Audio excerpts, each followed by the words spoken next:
نہیں نہیں، مجھے جانے دو، میں نے چلاتے ہوئے کہا۔ ارے کیا ہو گیا ہے تمہیں؟ ایک رات کی تو بات ہے، اور پھر تمہیں اس کے بہت سے پیسے مل رہے ہیں۔ میں اپنے شوہر کی بات پر حیران رہ گئی، جو مجھے ایک رات کے لیے کسی خریدار کے ہاتھوں بیچ رہا تھا۔ میرا شوہر کہنے لگا، تمہیں تو شوق ہے امیر ہونے کا، پھر اب ایسے کیوں کر رہی ہو؟ امیر لوگوں کے ایسے ہی شوق ہوتے ہیں، اب تمہیں اس ماحول میں خود کو ڈھالنا ہوگا۔ اور میں وہ وقت یاد کرنے لگی جب ابا چند روپے کما کر لاتے تھے، اور ہر روز دال سبزی پکنے پر جب میں اماں کو باتیں سناتی اور نخرے دکھاتی تو اماں کہنے لگتی، گھر بیٹھے حلال رزق مل رہا ہے تو رب کا شکر ادا کر، ناشکری رب کو بالکل پسند نہیں، اور جب وہ اپنی نعمتیں چھین لیتا ہے نا، تب تم جیسے ناشکرے لوگ قدر کرتے ہیں اور پچھتاتے ہیں۔ کاش ایک مرتبہ وہ وقت واپس آ جائے۔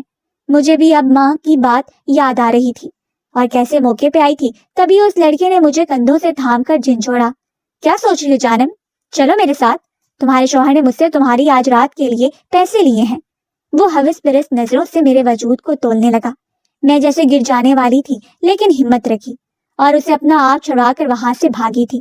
میں تیز تیز دوڑ رہی تھی، مگر میں جانتی تھی کہ میں زیادہ دور تک نہیں جا پاؤں گی۔ میری آنکھوں کے سامنے مسلسل اندھیرا چھا رہا تھا، آنکھیں دھندلا رہی تھیں، مگر میں رکی نہیں، مسلسل بھاگتی رہی۔ مگر اچانک میرے پاؤں پہ ٹھوکر لگنے سے میں زمین بوس ہو گئی۔ میرے وجود میں درد کی ایک لہر دوڑی تھی، اور پھر دیکھتے ہی دیکھتے میری آنکھوں کے آگے اندھیرا چھا گیا، اور پھر جس وقت مجھے ہوش آیا اس وقت میں ہسپتال میں موجود تھی۔ مجھے یہاں پر کون لے کر آیا میں نہیں جانتی تھی۔ میں نے آہستہ آہستہ اٹھنے کی کوشش کی تو ایک نرس میرے پاس آئی اور مجھے بیٹھنے میں اس نے مدد دی۔ وہ کہنے لگی، شکر ادا کریں خدا کی ذات کا کہ اللہ نے آپ کے ساتھ ساتھ اس معصوم ننھی جان کی بھی جان بچا لی۔ میں نے حیرت اور بے یقینی سے نرس کی طرف دیکھا۔ میں نے اس سے کہا، کیا مطلب اس بات کا؟ مگر اس کی اگلی بات نے میرے پیروں تلے سے زمین کھینچ لی جب اس نے کہا کہ میں حاملہ ہوں۔ میں اس بچے کے ساتھ اکیلی کیسے رہوں گی؟ میں قدرت کی ستم ظریفی پہ رونے لگی۔ مجھے بس یہ بات ہی پریشان کر رہی تھی، میرے ماں باپ اس قابل نہیں تھے کہ وہ میرے ساتھ ساتھ اس بچے کا بھی بوجھ اٹھا پاتے، لیکن میں نے ہمت رکھی اور خاموشی سے ایک جگہ کام کرنے لگی۔ اللہ نے مجھے ایک بیٹی سے نوازا۔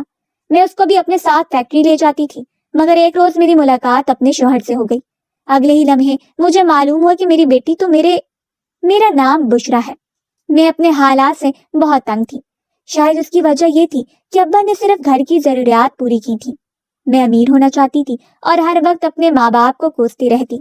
میرے ماں باپ مجھے کہتے کہ اللہ نے جو دیا ہے اس میں خوش رہنا سیکھو، ورنہ ناشکری کرنے والوں سے اللہ سب کچھ چھین لیتا ہے۔ مگر مجھے کبھی ایسی باتیں سمجھ نہیں آتی تھیں۔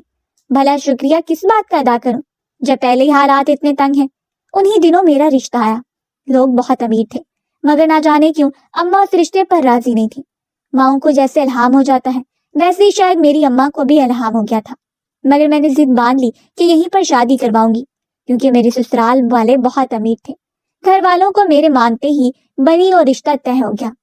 میں دلہن بنی بیٹھی تھی جب اماں جانے خدشے سے کہنے لگی کہ نہ جانے کیوں ایسا لگ رہا ہے جیسے تم پر کوئی مصیبت آنے والی ہے۔ میری چھٹی حص مجھے اشارے دے رہی ہے۔ میں نے غصے سے اماں کو کہا، اماں خدا کا واسطہ ہے آج کے دن تو ایسی بات نہ کہیں۔ اماں بولی کہ میں تمہیں بددعا نہیں دے رہی، بس اس بے جو رشتے سے گھبرا رہی ہوں۔ خدا تمہارا نصیب اچھا کرے، تم ہمیشہ خوش رہو۔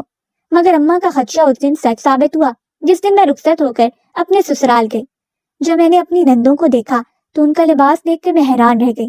انہوں نے لباس کے نام پر بےہودگی پھیلا رکھی تھی، اور وہ بہت مطمئن انداز میں اپنے باپ، شوہر اور بھائیوں کے سامنے گھوم بھی رہی تھی۔ میں شرمسار سی ہو رہی تھی۔ ان کا یہ ننگ ڈھنگ انداز دیکھ کر مجھے اچھا نہیں لگا۔ میں نے ساتھ بیٹھے ہوئے اپنے شوہر کی طرف دیکھا تو وہ بھی مطمئن بیٹھا ہوا تھا، جیسے کچھ ہوا ہی نہیں۔ میں نے ایک دم سے نظریں جھکا لی۔ امیروں کے لباس اس طرح کے ہوتے ہیں مجھے اندازہ نہیں تھا۔ جب میں سسرال رخصت ہو کر گئی، وہاں کا ماحول دیکھ کر مجھے کراہت محسوس ہونے لگی۔ گھر کے اندر داخل ہوتے ہی ایک گندی بدبو مجھے محسوس ہوئی۔ گھر میں داخل ہوتے ہی مجھے ناگوار سی بو محسوس ہونے لگی، جس سے میرا دماغ چکرانے لگا۔ یوں لگا کہ جیسے میں گرنے لگی ہوں۔ بے ساختہ میں نے اپنے شوہر کا ہاتھ تھام لیا۔ اس نے میری طرف بڑی ناگواری اور بیزاری سے دیکھا۔ میں شرمندہ سی ہو گئی اور ایک دم اپنا ہاتھ پیچھے ہٹا لیا۔ امیروں کے مزاج بھی بہت نازک ہوتے ہیں، ذرا سی بات پر بگڑ جاتے ہیں۔ وہ لوگ آزاد خیال تھے، مگر اماں ابا نے میری ایسی تربیت نہیں کی تھی۔ میری ساس پہلے ہی روز میرے پاس جو لباس لے کر آئیں، ان کی نہ تو آستینیں تھیں اور نہ ہی وہ پوری قمیض تھی۔ گہرے گلے تھے جس میں سے بدن نظر آئے۔ میں نے اپنی ساس سے جھجکتے ہوئے کہا کہ میں اس طرح کا لباس نہیں پہنتی۔ تو میری ساس مجھ سے طنزیہ کہنے لگی، اب تم امیر گھر کی بہو ہو اور جیسے لباس ہمارے گھروں میں پہنے جاتے ہیں تمہیں بھی ویسے ہی لباس پہننا ہوں گے۔ اب تم اپنے میکے والے کپڑے یہاں نہیں پہن سکتی، کیونکہ ویسے کپڑے تو ہماری ملازمہ بھی نہیں پہنتی۔ میری ساس کے مغرور انداز میں مجھے غم زدہ کر دیا تھا۔ ساس کی باتیں مجھے بہت بری لگ رہی تھیں، لیکن میں مجبور تھی۔ اسی روز سے مجھے وہی لباس پہننا پڑا جیسا میرے شوہر چاہتے تھے، مگر معاملہ ابھی یہاں پر ختم نہ ہوا تھا۔ میری ساس ہر دوسرے روز مجھے پارٹیوں میں لے کر جاتی تھی، مگر مجھے پارٹیوں میں جانا اچھا نہیں لگتا تھا۔ وجہ صرف یہ تھی کہ میں ایسے ماحول سے نہیں آئی تھی۔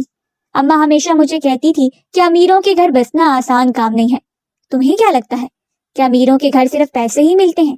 ان کے ساتھ زندگی گزارنا، ان کے مطابق زندگی گزارنا بہت مشکل کام ہے۔ مگر مجھے لگتا تھا کہ شاید اماں جان بوجھ کے یہ سب کہتی ہیں۔ ایک وقت تو ایسا بھی آیا کہ مجھے ایسا لگنے لگا کہ شاید اماں مجھ سے حسد کرنے لگی ہیں، مگر میں کتنی بے وقوف تھی۔ بھلا مائیں بھی بچوں سے حسد کرتی ہیں؟ میں بے تحاشا خوبصورت تھی۔ میرے سسرال والے بہت رئیس تھے۔ شادی کے بعد سسرال کا کھلا ماحول مجھے ناگوار لگتا۔ ایک روز ہمارے گھر میں کوئی پارٹی رکھی گئی تھی، لیکن مجھے اس پارٹی میں آنے نہیں دیا گیا۔ میرے شوہر کا کہنا تھا کہ تم ان پارٹیوں میں آنے کے قابل نہیں ہو، ابھی تمہیں پتہ نہیں ہے کہ امیر لوگوں سے کیسے ملتے ہیں، تم جاہل ہو، گنوار ہو، جو لوگوں سے ملنے کی تمیز نہیں ہے، اس لیے باہر آ کر میری انسلٹ مت کروانا۔ میں نے سب کو یہ کہہ دیا ہے کہ تم اپنے میکے گئی ہو، مجھے تم باہر کہیں نظر نہ آؤ۔ اپنے شوہر کی بات سن کر میری آنکھوں میں آنسو آ گئے تھے۔ میں سوچ بھی نہیں سکتی تھی کہ وہ مجھ سے ایسی بات کریں گے۔ اس روز میں نے خود سے وعدہ کیا کہ میں اب اپنے شوہر کے مطابق زندگی گزاروں گی، جیسے میرا شوہر جیسا کہے گا ویسا ہی کروں گی، پھر چاہے مجھے اس کے لیے کچھ بھی کرنا پڑے۔ میرے شوہر نے مجھے جیسے کپڑے پہننے کے لیے کہے میں نے ویسا پہننا شروع کر دیا۔ چال ڈھال بول چال سب کچھ اپنے شوہر کی مرضی سے کرنے لگی۔ شادی کے 4 سال بعد مجھے ان میں رہنا آیا تھا۔ اب میں ان کی طرح ہی لباس زیب تن کرنے لگی تھی۔ اب میرا شوہر بھی مجھ سے راضی تھا اور میرے سسرال والے بھی۔ ایک دن شوہر ایک پارٹی میں لے گیا، وہاں جا کر بے پاک لڑکیوں کے ساتھ بے ہنگم ڈانس کرنے لگا، جبکہ میں کونے میں بیٹھ گئی۔ نہ جانے کیوں ابھی بھی ایسی پارٹیوں میں آ کر میں اچھا محسوس نہیں کرتی تھی۔ میں ایک جگہ پر بیٹھی اپنے شوہر کو دیکھ رہی تھی، جس نے ایک مرتبہ بھی مجھے اپنے ساتھ آنے کو نہیں کہا تھا۔ تبھی میرے شوہر کے پاس ایک لڑکا آیا اور وہ دونوں ایک کونے میں ہو کر آپس میں بات چیت کرنے لگے۔ وہ کیا بات کر رہے تھے میں نہیں جانتی تھی، لیکن کچھ دیر بعد اچانک ایک نوجوان آیا اور میرا ہاتھ پکڑ کر کھینچنے لگا۔ میں اس کی حرکت پر کافی حیران تھی کہ آخر وہ کیا کر رہا ہے۔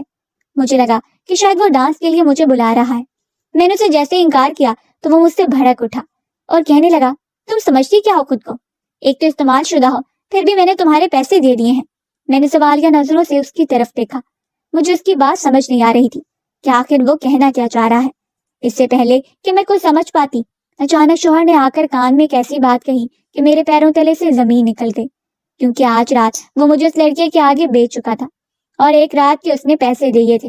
مجھے تو ابھی تک یقین نہیں آ رہا تھا کہ میرا شوہر ایسی حرکت بھی کر سکتا ہے۔ اس سے پہلے میں کچھ سمجھ سکتی، تبھی میرا شوہر مجھ پہ غرایا اور کہنے لگا، میں مزید تمہارا بوجھ نہیں اٹھا سکتا، اب اپنا بوجھ خود اٹھاؤ۔ میں تمہیں اپنے ساتھ ابھی رکھوں گا جب تم مجھے فائدہ پہنچاؤ گی۔ میں بے یقینی سے آنکھیں پھاڑے اپنے شوہر کو دیکھ رہی تھی۔ مجھے ابھی تک یقین نہیں آ رہا تھا کہ میرا شوہر مجھے کسی کے آگے بیچ رہا ہے۔ تبھی وہ مجھے کہنے لگا، آج سے تم بھی وہی کام کرو گی جو میری پہلی 3 بیویاں کیا کرتی تھیں۔ آج تو انکشافات پر انکشاف ہو رہے تھے۔ یہ ماجرا کیا تھا؟ اسی وقت میری نظروں کے سامنے اپنے ماں باپ کا چہرہ لہرایا اور اپنی ماں کی وہ بات یاد آنے لگی جب میری اماں مجھے کہہ رہی تھی کہ اس رشتے پہ نہ جانے کیوں میرا دل بہت گھبرا رہا ہے، اور مجھے لگ رہا تھا کہ شاید اماں میری خوشیوں سے حسد کر رہی ہیں۔ بھلا مائیں بھی اپنی بچوں کی خوشیوں سے حسد کرتی ہیں؟ میں نے اپنے شوہر سے کہا کہ میں تمہاری بیوی ہوں، تمہاری عزت ہوں، اور تم ہو کہ میری ہی عزت نیلام کرے ہو۔ میری بات پر میرا شوہر ٹھیکا لگا کر ہنس پڑا۔ میری آنکھوں میں آنسو تھے۔ میرا شوہر مجھے کہنے لگا کہ میرے سامنے یہ فلمی باتیں کرنے کا کوئی فائدہ نہیں۔ تمہیں کیا لگتا ہے تمہاری ان کتابی باتوں سے مجھے تم پر ترس آ جائے گا؟ یہ کام تو تمہیں کرنا ہوگا، ورنہ میں تمہیں اپنے ساتھ نہیں رکھوں گا۔ ہائی سوسائٹی میں یہ سب معمول کی باتیں ہیں۔ میری باقی 3 بیویاں بھی یہ کام کرتی تھیں۔ میں اپنے شوہر کا گریبان جھنجھوڑ کر کہنے لگی، ارے تم مجھے کیا چھوڑو گے؟ میں خود تمہارے ساتھ نہیں رہوں گی۔ تم اگر مجھے رکھنا بھی چاہو تو میں نہیں رکوں گی، کیونکہ میں مر کر بھی یہ کام نہیں کر سکتی۔ تم نے بھلا ایسا سوچا بھی کیسے؟ میں ان پر ضرور ہوں، مگر عزت دار گھرانے سے تعلق رکھتی ہوں، جہاں اپنی عزتوں کو محفوظ رکھنا سکھایا جاتا ہے۔ ہمارے ہاں کے مرد بھی اتنے خوددار ہیں کہ اپنی بیوی بہنوں کو پردے میں رکھتے ہیں تاکہ کوئی ان کی عزت پر انگلی نہ اٹھا سکے، نہ کہ اپنے فائدے کے لیے ماں بہنوں اور بیویوں کی نیلامی کرتے پھریں۔ اگر مجھے پہلے تمہاری اصلیت کا علم ہوتا تو میں کبھی بھی تم سے شادی نہ کرتی، مگر مجھے اس بات کا افسوس ہمیشہ رہے گا کہ میں نے اپنی ماں کے خلاف جا کر تم جیسے گھٹیا انسان سے شادی کی۔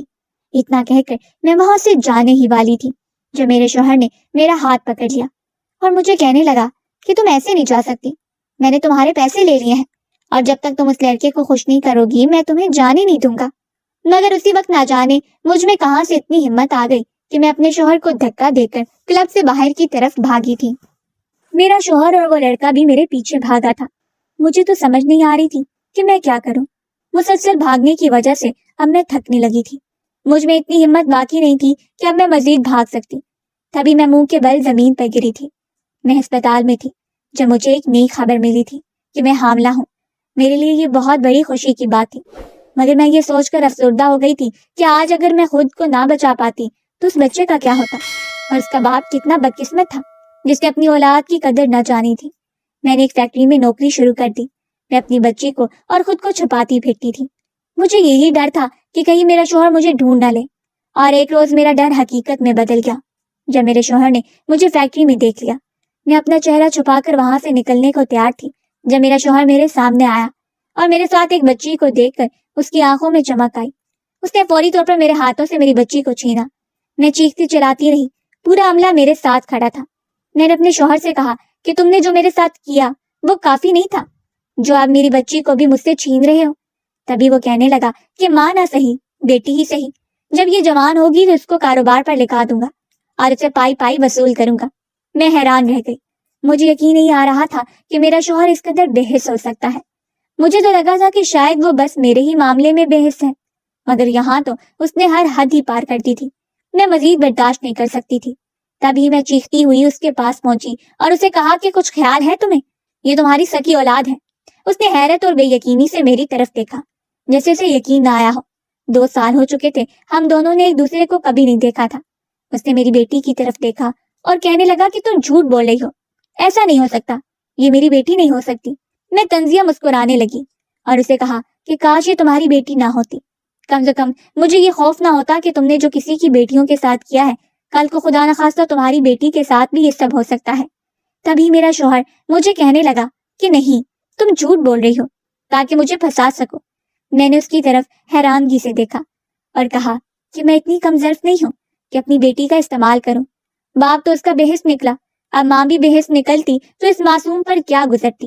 تبھی وہ دیوانہ وار اسے چومنے لگا اور کہنے لگا کہ نہیں، ایسا نہیں ہو سکتا، میری بیٹی کے ساتھ کوئی غلط نہیں کر سکتا، میں اس کو اپنے پاس رکھوں گا چھپا کر سب سے۔ مگر میرے چہرے سے مسکراہٹ غائب بھی نہیں ہو رہی تھی۔ میں دیکھ رہی تھی کہ وہ شخص جس کو کسی کی بیٹی کی عزت کی پرواہ نہیں تھی، آج اپنی بیٹی اپنے بازوؤں میں پکڑے کس طرح بے چین تھا، جیسے اس کی روح چھیننے کی کوشش کی ہو کسی نے۔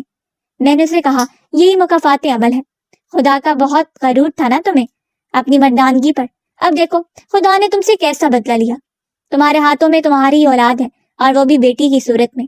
تبھی وہ پھوٹ پھوٹ کر رونے لگا۔ مجھے تو یقین نہیں آ رہا تھا کہ یہ وہی شخص ہے جس نے میرے ساتھ اتنا غلط کیا، میری عزت بیچ دی، مجھے ایک نامحرم کے حوالے کرنے والا تھا۔ اب اپنی بیٹی کی کس قدر فکر ہو رہی ہے۔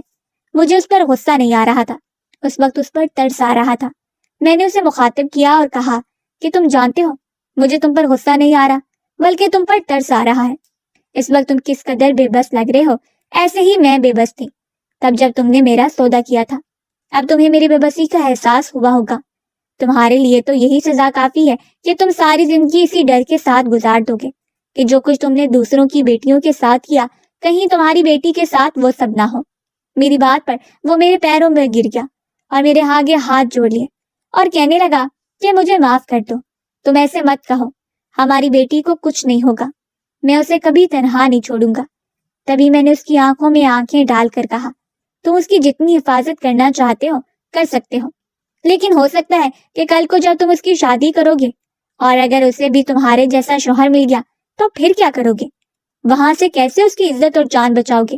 میں اس کی روح پر زخم دے رہی تھی، اسے اس بات کا احساس دلا رہی تھی کہ اس نے جو کچھ میرے ساتھ کیا وہ بہت غلط تھا، اور میں جانتی تھی کہ وہ شوہر جیسا بھی ہو مگر وہ باپ اچھا ثابت ہونے والا تھا۔ میری آنکھوں میں آنسو تھے۔ میں اپنی بچی کے لیے سب کچھ کہہ رہی تھی۔ میرے دل کو کسی صورت بھی سکون نہیں آ رہا تھا، لیکن اپنے شوہر کو سبق سکھانا بھی میرے لیے بہت ضروری تھا۔ میں نے اسے کہا کہ میں اس کو تمہارے پاس نہیں چھوڑ سکتی، تم اس قابل نہیں ہو کہ تم اس بچی کی ذمہ داری دی جائے۔ میرا شوہر میرے آگے ہاتھ جوڑ کر کھڑا تھا اور مجھ سے مسلسل التجا کر رہا تھا کہ میں ایسا نہ کروں، مگر میں نے اسے اپنی بیٹی چھین لی۔ میں جانتی تھی کہ اس سے میرے شوہر کو بہت تکلیف پہنچے گی، مگر میں نے اس کا لحاظ نہ کیا اور اپنی بیٹی کے لیے اپنے گھر آ گئی۔ میں نہیں جانتی تھی کہ وہ اپنی بیٹی کے لیے اس قدر پاگل ہو جائے گا، اس قدر دیوانہ ہو جائے گا۔ شام ہوتی وہ میرے گھر کے باہر تھا۔ میرے گھر کا دروازہ کھٹکا تو اماں کہنے لگی کہ بیٹی باہر دیکھو کون ہے۔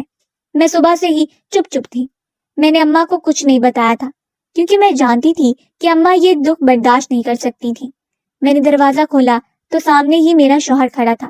میں حیران رہ گئی، مجھے امید نہیں تھی کہ وہ یہاں تک آ جائے گا۔ میں نے اسے کہا کہ تم جہاں سے آئے ہو وہاں پر واپس چلے جاؤ، کیونکہ تم جو آس امید میرے پاس لے کر آئے ہو وہ کبھی پوری نہیں ہو سکتی۔ میری بیٹی کی طرف تم نظر بھی اٹھا کر مت دیکھنا۔ میرا دکھ ایک مرتبہ پھر سے تازہ ہو گیا تھا اور میرا دل چاہ رہا تھا کہ اب کی مرتبہ میں اپنے شوہر کو ختم کر دوں، اس کو مار دوں۔ میں نے اسے کہا کہ اس سے پہلے میرے ہاتھوں کچھ غلط ہو یہاں سے چلے جاؤ۔ تبھی وہ میرے آگے ہاتھ جوڑنے لگا اور آنسوؤں کے ساتھ رونے لگا اور کہنے لگا، ایک مرتبہ مجھے معاف کر دو، مجھے اپنی غلطی کا، اپنے گناہ کا احساس ہو گیا ہے۔ کیا تم اللہ کی رضا کے لیے ایک مرتبہ بھی مجھے معاف نہیں کرو گی؟ مگر میرے دل میں ایسا ڈر بیٹھ گیا تھا کہ اس کی کوئی بھی دلیل، اس کی کوئی بھی وضاحت مجھ پر اثر نہیں کر رہی تھی۔ میں نے کہا کہ میں تمہیں اپنی بیٹی کے پاس بھٹکنے بھی نہیں دے سکتی، مجھے کیا معلوم کل تم میری بیٹی کے ساتھ کیا سلوک کرو۔ تبھی وہ کہنے لگا کہ میں سمجھ سکتا ہوں کہ تمہیں اس بات کی بہت تکلیف ہے اور تمہارے دل میں ڈر بھی ہے، مگر میں تم سے وعدہ کر رہا ہوں کہ میں کبھی کوئی ایسی حرکت نہیں کروں گا۔ میں نے اسے کہا، تمہارے لیے یہی بہتر ہے کہ تم مجھے اور اپنی بیٹی کو بھول جاؤ۔ میں تو اب کسی صورت تمہارے پاس نہیں آؤں گی، البتہ تمہاری بیٹی بھی وہاں نہیں جائے گی۔ تم ساری زندگی اس کے لیے ترسو گے۔ ہم دونوں کی بحث سن کر اماں باہر آئی اور کہنے لگی، کون آیا ہے، کس سے اتنی بحث کر رہی ہو؟ مگر سامنے میرے شوہر کو کھڑا دیکھ کر وہ ایک دم ڈر گئی اور کہنے لگی، کیا لینے آئے ہو تم یہاں پر؟ کیا میری بیٹی کی زندگی برباد کرنے کے بعد تمہیں سکون نہیں آیا؟ وہ شخص جس میں اتنی عقل اور انا تھی کہ وہ اپنے گھر والوں کو منہ لگانے کو تیار نہیں تھا، آج وہ میری اماں کے پیروں میں گر گیا اور کہنے لگا کہ مجھے اپنے گناہوں کا علم ہو گیا ہے، مجھے معاف کر دیں، میں آپ کی بیٹی کو بہت خوش رکھوں گا۔ ایک مرتبہ اسے کہیں کہ مجھے معاف کر کے میرے ساتھ چلیں، میری بیٹی کو مجھ سے دور نہ کریں۔ مگر میں نے اماں سے کہا کہ اماں، میں اس کے ساتھ جا کر اپنی زندگی تباہ نہیں کرنا چاہتی، جس نے ایک دفعہ بھی میرا لحاظ نہیں کیا، میں اس پر کسی طرح دوبارہ بھروسہ کروں۔ اماں نے کہا کہ بیٹا، تم خدا سے معافی مانگو، ہو سکتا ہے وہ اس کے دل میں رحم ڈال دے، لیکن جو تم نے کیا ہے اس کے بعد اس کا تمہارے ساتھ جانا مجھے مناسب نہیں لگ رہا۔ میرا شوہر واپس جا چکا تھا۔